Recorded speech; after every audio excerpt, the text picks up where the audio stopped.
You're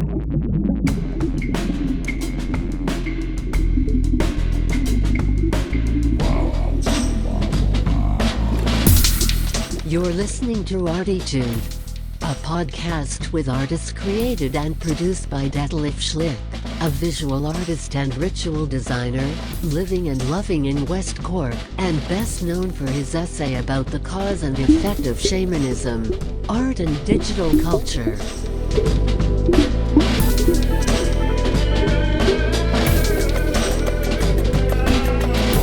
Working in the field of performance, photography, painting, sound, installations, and film, he will dive and discover with us and a weekly creative guest into the unknown and exciting deep ocean of the creative mind.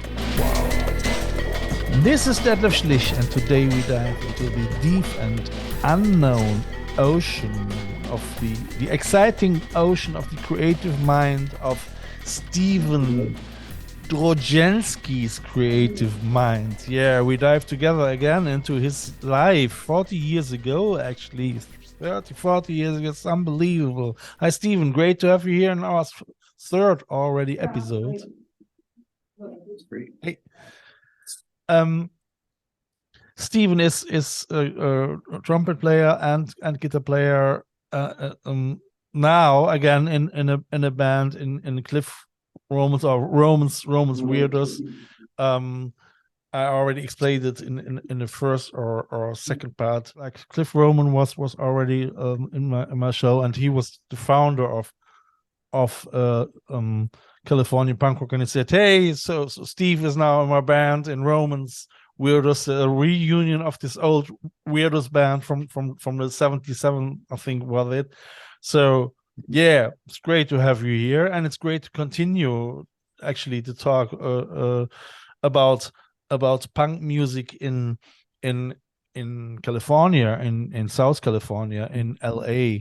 So, and in the last two episodes, we spoke a lot about the way how Stephen came to his music, and now we are in the third episode, and we might try and going more the punk rock direction. So you started to play guitar, and you were on the road with 14 for a while, you said.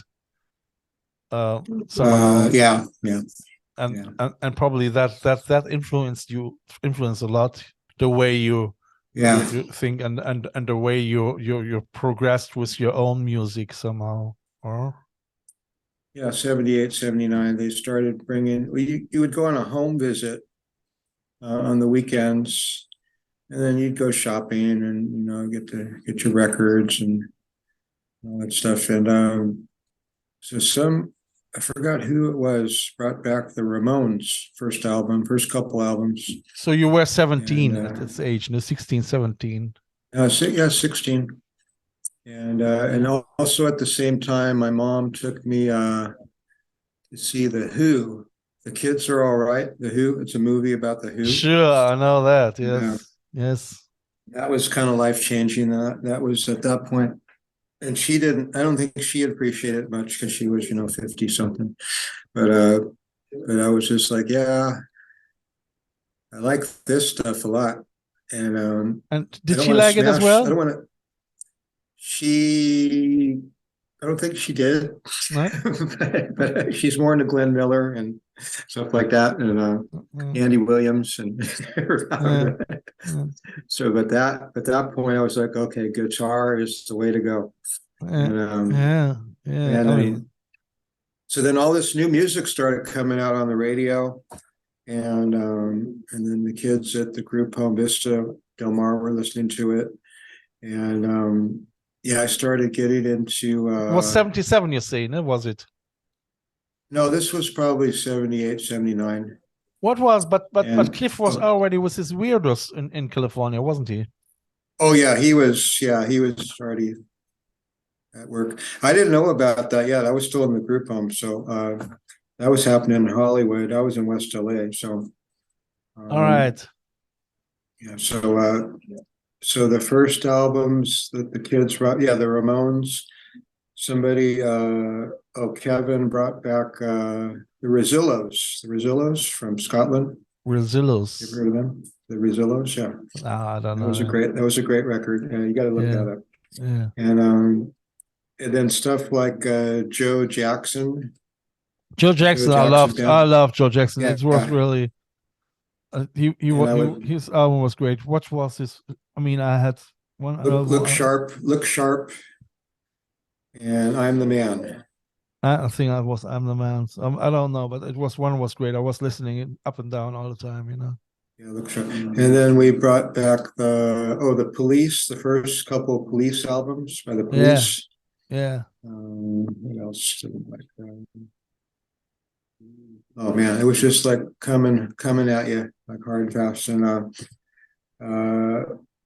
so fast forward, there was another group home in the Valley, actually North Hollywood, and I ended up at North Hollywood High School, where actually Cliff had graduated from too. Yeah, so that's where I graduated from. Yeah. So Vista sent me to their annex, they called it, group home in North Hollywood. And then there I started reading the LA Times. And this was just right after the mask and all that stuff ended in Hollywood. And so this was about 1980 at this point. And I was reading in the LA Times calendar section on Sunday. It would have all the bands, the local bands. And who was in the local bands? Who was it? X was just blowing up at that point. Band X.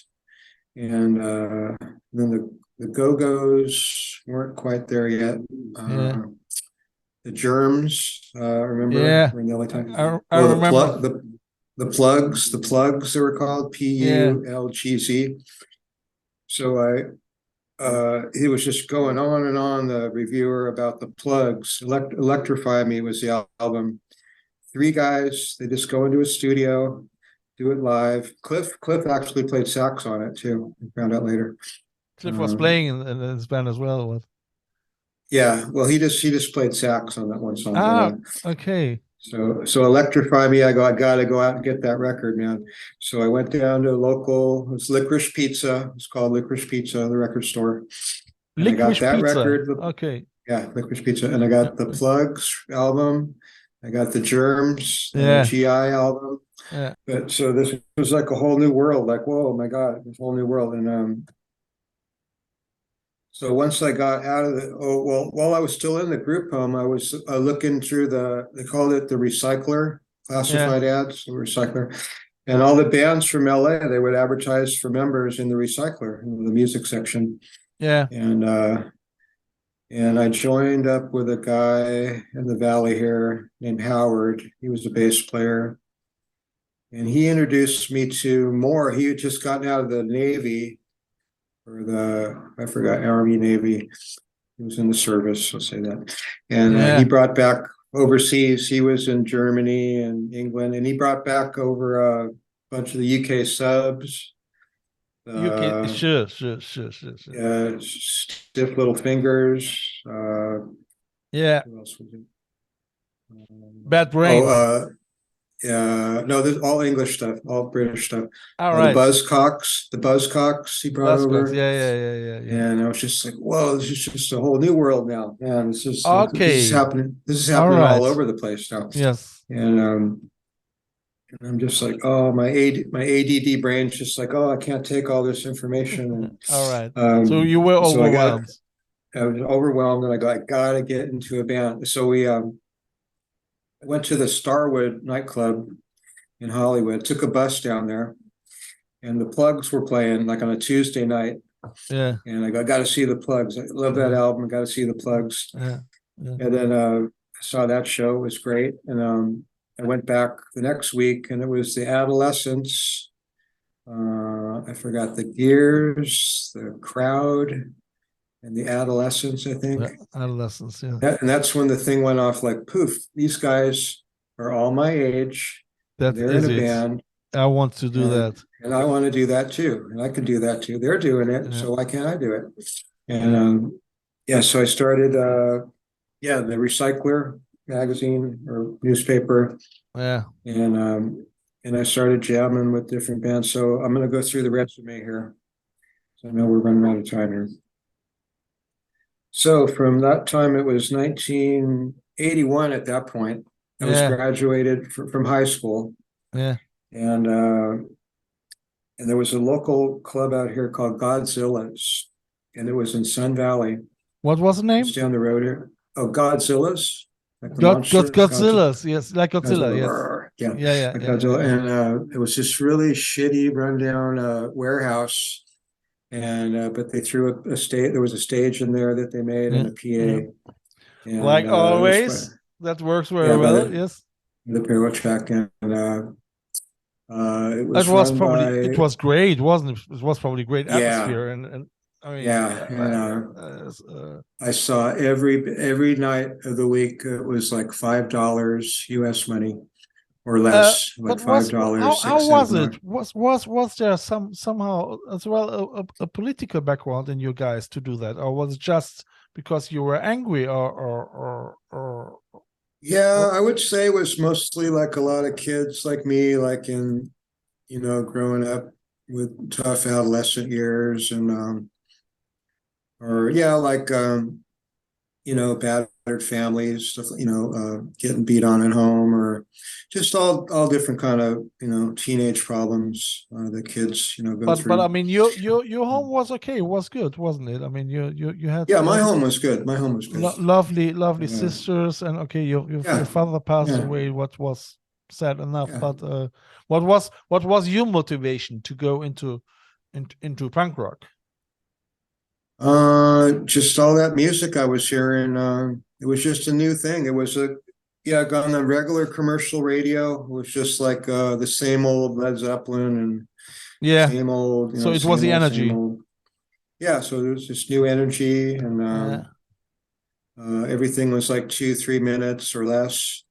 Or less, like America, it's just 1 minute to 30 or something. America, a minute. So Moral Decay is like 30 seconds, some of those. And Angry Samoan. I met the Angry Samoans guys at Godzilla's. Yeah. And I formed Moral Decay out of Godzilla's. So just meeting people at the club. So you formed Moral Decay. So you were the one who was responsible for the song America. More or less. Yeah, myself and a guy named Scott Matsuda, and Gary. His name is Gary Pogo. He's passed away. Gary Pogo. And Jeff Lang is from Toluca Lake, really close to here. He passed away recently too. Already. We threw him on bass. Yeah, we threw him on bass, and just go. We can just start a band and just go, and then. So we started that band. So 2 band members are already gone now from Gary and Jeffrey are gone now. So they still live their punk life up in the 60s, or well, it was alcohol and drugs respectively, but so I'm as well lucky, and you probably as well, that you didn't went the same path, isn't it? I mean. Well, I went down the same path, but I just didn't really get that far into it in my later years. But it was interesting, to say the least. So then another life-changing show at Godzilla's was The Damned. Came into Godzilla's for 2 nights. Yeah. That was the beginning of 1982. Yeah. And then my friends, Jeff was friends with Legal Weapon. They were called Legal Weapon. Okay. I don't know if you've heard of them. That was Brian Hansen and Kat Arthur. Kat since passed away too. And so Brian and Kat were kind of like my big brother and sister, from another mister, or whatever you call it. And brother from another mother, sister from another mister, and they played at North Hollywood High, the high school I went to, at lunchtime. Yeah, and their drummer was in my band class too, Charlie Vartanian, so that was actually my first exposure. I got to back that up. That was my first exposure to seeing a band live, like doing this on their own, do it yourself. They put out their own records, and it's just like I want to do that. I want to be like that. But they're Angry Samoans. So you've been there in 1920, no? Or how old have you been as you found them? Well, Metal Mike, the singer, saw me play guitar in Moral Decay at Godzilla's. We played a show with them. Sorry, Moral Decay. Yes. Yeah, we opened for them at Godzilla's, and he just had my name in his mind there, like, oh, Steve, he's a pretty good guitar player, and and at that point they were having problems with their PJ.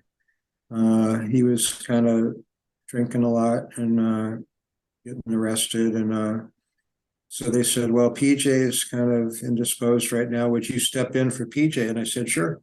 Yeah. And I was still, like, at this point, I was still like 18, 19 years old. And I was supposed to actually play on that Back from Samoa, which is like their biggest album, I guess, that people know about, Back from Samoa. So I learned the songs for Back from Samoa. And PJ got released from whatever trouble he was in, and he came back to the band.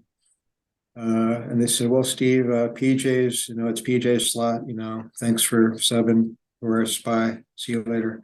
I go, okay, well, okay. So I'm not going to play on that.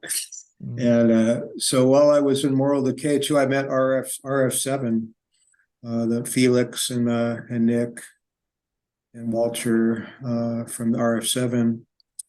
And they said, we're doing these compilation albums. So would Moral Decay like to be on the second one, Sudden Death? I'm like, sure, let's do it. And so we did that.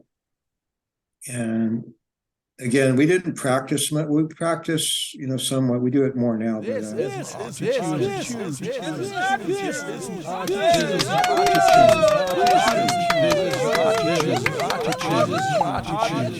was just like 1, 2, 3, go, and then just you can hear that like on the old, and then just get rid of your energy, isn't it? Yeah, there no dynamics, no nothing. Just what's interesting is so the poke dance is actually the pogo. thrash, whatever. Yeah. This was it. No, pogo was gone by that point. It was just yeah. Slam dancing, they called it. Yeah. I mean, the pogo was actually founded in Europe and not in America. Yeah. So because it was actually as Ramones and Talking Heads used to be on the first gig in France and Italy, they were somehow really astonished. What is that? What they're gonna do? It's because they started to dance pogo as David Byrne was on the stage with Psycho Killer, Yeah. So that's quite insane, and that's so I wondered, and this didn't swap over to America, so nobody was dancing pogo in they were like in the late 70s. They were pogoing in the 70s. Yeah, but then by the time I got into the scene, it was slam dancing, like or the slam pit, they called it. It looked like a giant washing machine, like cycle, with people. Really? They would go around like, and I can't get up and do it myself, but I didn't do that. I was just like, I had long hair still too. I had long hair, flannel shirt. Kind of looked like Kurt Cobain, still, all right. So you were not this typically stereotype punker.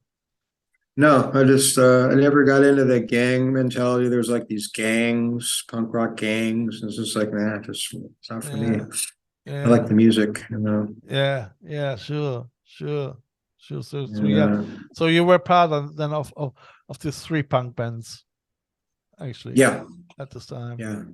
And you I eventually just pared it down to the Angry Samoans in '84. They asked me back.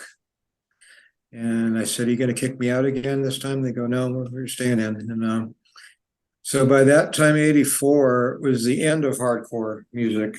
And it was just going into like alternative college, college stations were grunge as well. In it. And Well, grunge, that came a little later, later in the Right. 80s. But Mm. so they said, well, we're going to play garage punk now. We're Yeah. sick of hardcore. But when we play out, we play a gig, we'll have to play those hardcore songs, but we're going to throw in these new songs that we've written. And then we want you to learn, go back and study. They said, study. They gave me a stack of albums, and go back to the 60s again. All right. And you're gonna study like, was it Love, Arthur Lee and Love? Yeah. Forever Changes. It's a big album. I don't know. I I'd don't never know heard that. before. No. And what else was there? And then just all this like regional or European garage, they call it garage rock or garage punk. Yeah, same just attitude. It was just in the 60s, independent labels and yeah, bands that you wouldn't have even heard of. But Sure, but it was probably they quite were interesting. they were on compilations called Pebbles, and one was called Nuggets. And yeah, you can find all that still, Pebbles and Nuggets compilations. Yeah, so I was learning all that. Now that was a whole new world again, and as well as punk rock. But I did get to tour with them, Angry Samoans, and record a couple albums. And yeah, it was a lot of fun. It went until that original lineup with me in it went to about 1990. The beginning of 90, I guess. 80, 89, 90. 89, yeah, 90. we did two East Coast tours in that time. All right. We did a tour up to Canada, like Vancouver and back, like Seattle, Portland.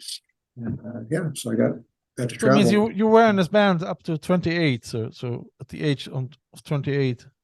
Yeah. So and did you continue after that with another band or what? Oh yeah. Real quick. After that, I joined. I'm gonna try and remember the succession. Oh, my friend Jula Bell here in LA. Her band was called Bulimia Banquet. Yeah. And that morphed into Bobsled. And both of those bands are now out of commission. A local band here called Twister Naked. Twister Naked. Twister Naked, yeah. And that was a fun band. Yeah. A band called Fifi, Fifi. I don't know. I never heard them. That was in the 90s too. Yeah. And after Fifi broke up, and Fifi's still going actually. Is it? Now too. And we broke up in the late 90s. And after that, it was called LA's Infidels, with just local friends of mine in the valley here. And then I took a break for a long time. Until recently. Into nowadays. And I did part of the LA school system too. I was a assistant teacher. I didn't get my credentials, but I was a teacher assistant. Yeah. I helped with special education for a while, both in and out of LA Unified School District. And so you stopped with 30 somehow, 30, 32 to yeah, I just stopped doing it. Being on the stage. So yeah, I had a bad marriage, like 93, 94. That ended in 95. We're only married a couple years. Yeah. Haven't revisited that again. That's like, life happens. These things happen. Yeah, sure. So but now you started again, isn't it? Yeah. So so Cliff contacted me. We met on a guitar group on Facebook called Underdog Obscure Guitars.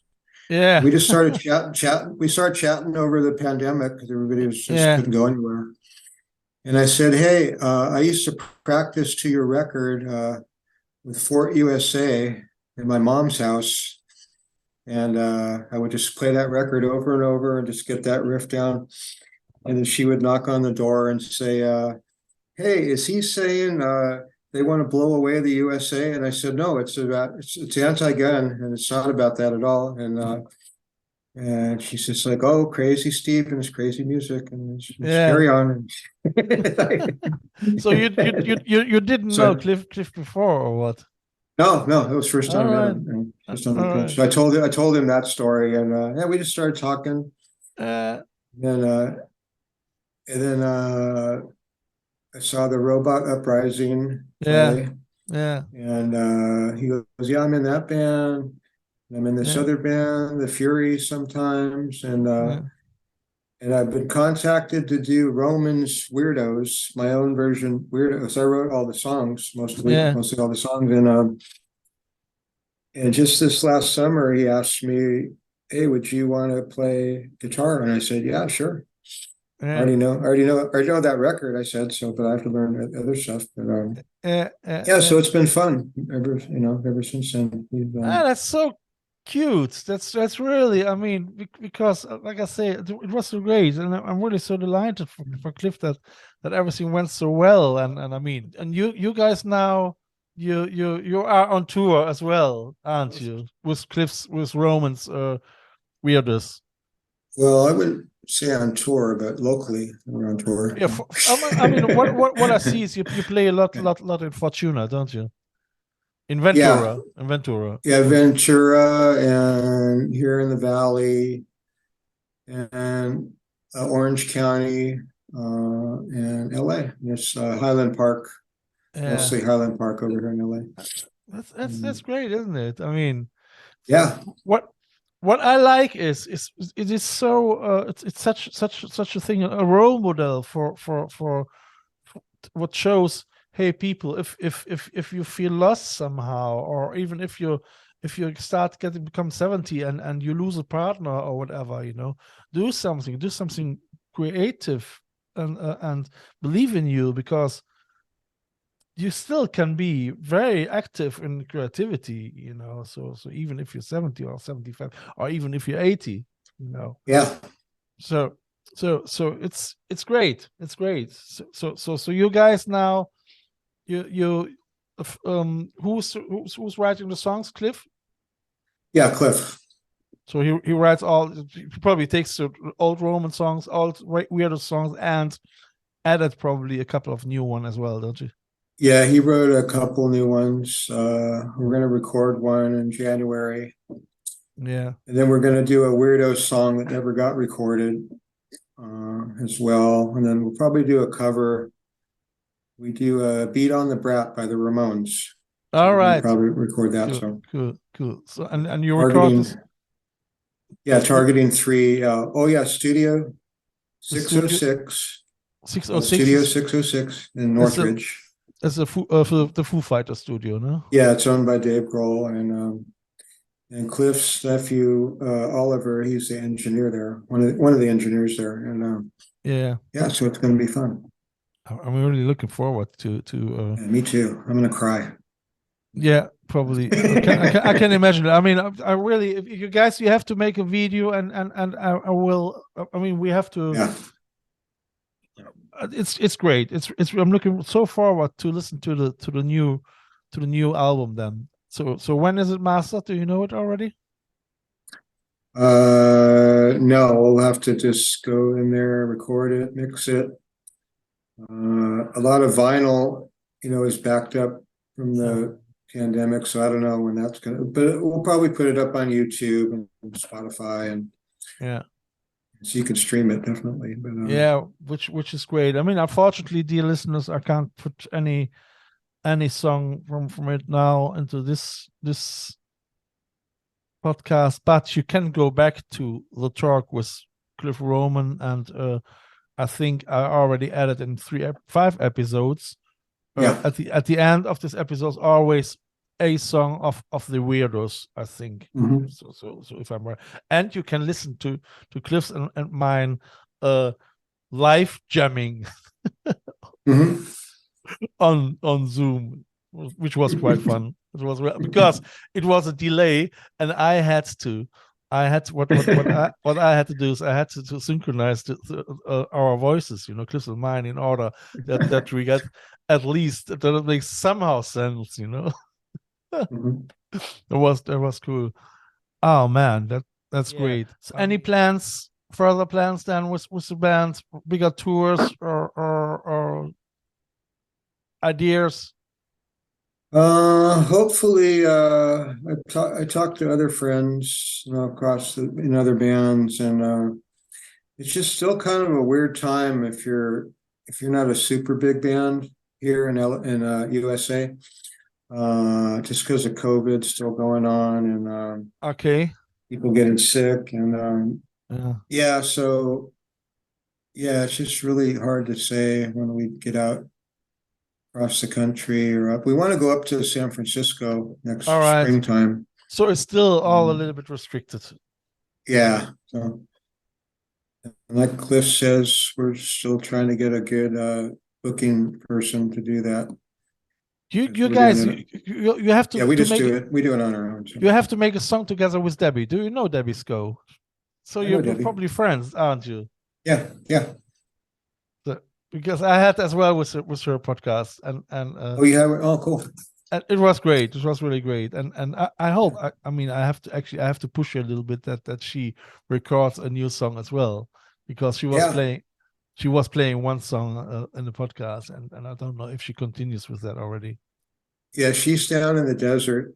I know. Yeah. A couple hours away, but yeah, anything's possible. 2023. Yeah, absolutely. It's going to be a good year. It's going to be a good year. So I try to push you guys from here, and because I have a couple of other musicians over there in Florida. It is Monty Warren. He's the reincarnation of Tom Petty somehow. Oh wow! A very good songwriter. He just published now his new album as well, and that would be actually great if you guys come all together over here, and we're gonna set up something special, a festival, So. Oh, also in Florida is my friends John and Kim. They're a husband and wife. They call the Stargazer Lilies. All right. I don't know if you've heard of them. They're pretty big in Europe, semi-big. I don't know. Well, they're kind of psychedelic band. What's the name? What's the name? Oh, the Stargazer Lilies, like the flower. No, I don't know them. I don't know. You have to look them up. Look them up. Yeah. If you send me the link, I like them. I like. I'll send you some stuff. And yeah, I had a chat with the Olympic ass kicking teams. Do you know them? They are actually in North Carolina. There was Jack Burr. He used to play, I think, with Georgia Satellites. Oh yeah. So I think the bass player used to play with Georgia Satellites as well, and they did the song. I know the one. Keep your hands to yourself or something like that. No, it's I love you. Period. Is it? Yeah, Oh, right. No, and that's Terry Anderson wrote this, and eventually Georgia Satellites played it. So. Oh yeah, that was the 80s. They became famous with it. So it's funny. I'm far too much now. It's now 1 minute 50. We gotta go. Okay. Fellas, dear guys, if you are interested in more, you can go to Facebook, and you can add Steven Drojensky as a friend. Still, he still has a little bit space for other friends. It's Steven, the white dog. The white dog, Steven Drojensky, because he was hacked, and just the white dog is the real Steven. It is Drojensky, but you can see it as well in the subscriptions to the podcasts, as well as the links from the Facebook group I Love West Cork Artists, where you can join, and it's a lively group where people speak about art and as well about the podcast and or you're gonna go to Instagram. I have my accounts there, Detlef Schlich or ArTEEtude or I Love West Cork Artists on Instagram, or you're gonna go to www.arteetude.com, where I normally have my shop, where Steven is in now, then as well as a member of the Hall of ArTEEtude. You can find him on a very special collector mug, but you can't buy it because you can't get into PayPal now because I was hacked. That's the way. So I think less than a minute. And Yep. we play now the song from the Angry Samoans. Drink to this, I'll drink this love song from 1988 by Steve. Hi, thanks for having me. It was great. Take care. Yeah, I appreciate it. Bye.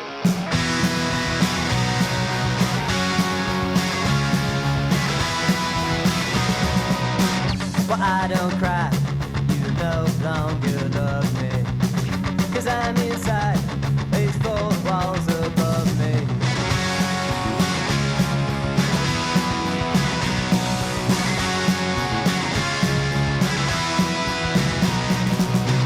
Well, life's a joke, and you are the punchline. Well, I should know, they tell me I've wasted your time. Come on!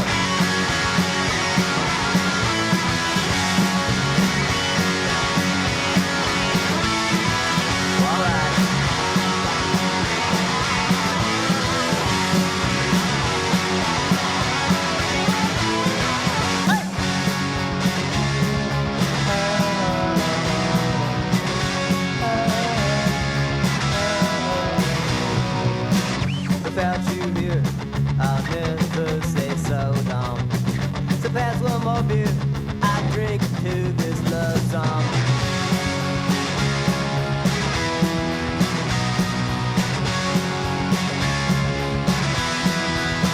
And I don't care.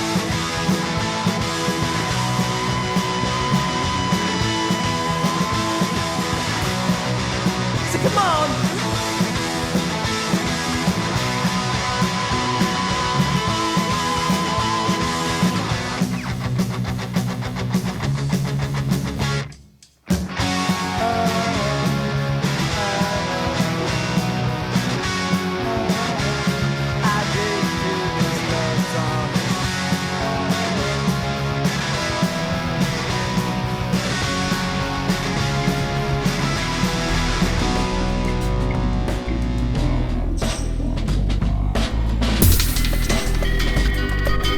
You have listened to ArTEEtude, West Cork's first art, fashion and design podcast.